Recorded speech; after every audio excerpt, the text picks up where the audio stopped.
RS Bharathi அவர்களும் சொல்றாங்க. என்ன சொல்றாங்கன்னா, மாநகராட்சியில அவர் இது மாதிரி தொடர்ந்து மாநகராட்சியில எங்க தேர்தலில் ஒரு மேயராவது நீங்க பிடிச்சி பாருங்கன்னு சொல்றாரு. அண்ணன் ஆர்எஸ் பாரதி என்ன உள்ளாட்சி தேர்தலில் தாவேக்கு ஒரு இடத்தை கூட வெல்ல முடியாது என்று சவால் விட்ட திமுக அமைப்பு செயலாளர் ஆர்எஸ் பாரதிக்கு தாவேக்கு எம்எல்ஏ ஈசிஆர் சரவணன் சவால் விடுத்துள்ளார். மக்கள் அந்த அளவுக்கு தெளிவா இருக்கிறாங்க. வருகின்ற தேர்தல் கவுன்சில் எலெக்ஷனும் சரி, ஊராட்சி மன்ற எலெக்ஷனும் சரி, நம்ம தமிழக வெற்றி கழகம் மிக சிறப்பாக பணியாற்றி நம்ம சென்னை மாநகராட்சி கவுன்சில் நம்ம அமையோன்றது தெளிவாக சொல்லிக்கிறேன். அது மட்டும் இல்லாமல் டிஎம்கே சேர்ந்த அண்ணன் ஆர்எஸ் பாரதி அவர்களும் சொல்றாங்க. என்ன சொல்றாங்கன்னா, மாநகராட்சியில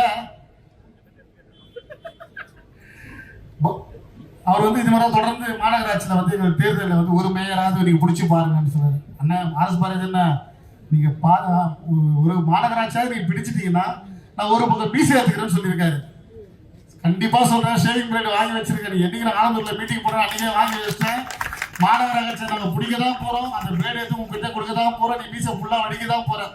அது எந்த ஒரு மாற்றமும் கிடையாது. அது லைலாமணி அவர்கள் விளக்கமாக சொல்லுவார். செய்திகளை உள்ளது உள்ளபடி தெரிந்து கொள்ள ரெஃப்ளெக்ட் நியூஸை சப்ஸ்கிரைப் பண்ணுங்க.